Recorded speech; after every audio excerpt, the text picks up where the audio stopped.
হ্যাঁ গো, শুনছো? মাকে কোথাও খুঁজে পাওয়া যাচ্ছে না। আশপাশে আনাচে কানাচে অনেক খুঁজে এসেছি, প্রতিবেশীদের কাছেও জিজ্ঞেস করেছি, কেউ বলতে পারছে না।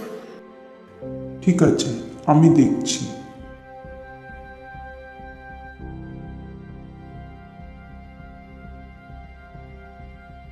জগা বলল ভোরের বাসে মাকে চাপতে দেখেছে। বাবাকে মাইরে কি বলবো, খালি ঝামেলা বাড়ানোর স্বভাব। হনা, শুনে যা। বলো। তোর মা কেটে পড়লো তো? জগা বলল না কোন বাসে চাপতে দেখেছে? সাইথের বাসে। কেন? আমি ভাবছিলাম হাসপাতালে গিয়ে ঢুকবে নাকি। সাইথে যাওয়ার মানে রঘুর বাড়ি, যন্ত্রপাতি পাবে। তোর মায়ের কিছু কিছু ব্যাপারে বেশ টনটনে বুদ্ধি। আমি যে বেঁচে আছি একেবারে চেপে যা। তারপর তেঁতুলতলার জমিতে একখানা ঝান্ডা পুঁতে দিয়ে আয়। তোমার মাথা খারাপ? হন্নাদা আমার বডি ফেলে দেবে। কলাই বুনে কাটার বেড়া দিয়ে রেখেছে, নিজে গিয়ে দেখে আসো গে না। কাটার বেড়া দিয়েছে নাকি? জাত চলে, মামলা এখনো ঝুলে আছে তো। মগের মুল্লুক পেয়ে গেছে দেখছি, তোর বাধা দেওয়া উচিত ছিল। তুমি গিয়ে ঝান্ডা পুঁতে দাও না, দেখি কি হয়। হন্নাদা এখন গায়ের মাথা হয়েছে, পঞ্চায়েতের মেম্বার।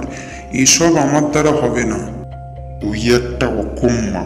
তোর ভালোর জন্যই চিন্তা ভাবনা করে বাড়ি ফিরে এলাম, নইলে গয়াকাশি মথুরা ঘুরে দিব্যি বেড়াতে পারতাম। সংসারে ঘেন্না ধরে গেছে জানিস। বৌমা, শোনো তো।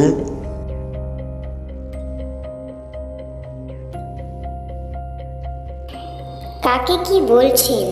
সেদিন তার পুকুরের মাছ ধরে সবাই যে যার ভাগ নিয়ে বাড়ি ছুটল। মাঝখান থেকে আমি চেঁচামেচি করে গলা ভাঙলাম।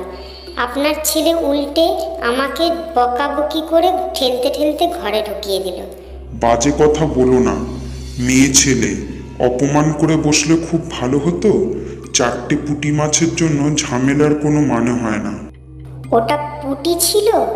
এত বড় পোনা! এক আনা সাকিব আমি। আচ্ছা দেখছি। যখন ফিরে এসেছি একটা এসপার ওসপার না করে ছাড়ছি না।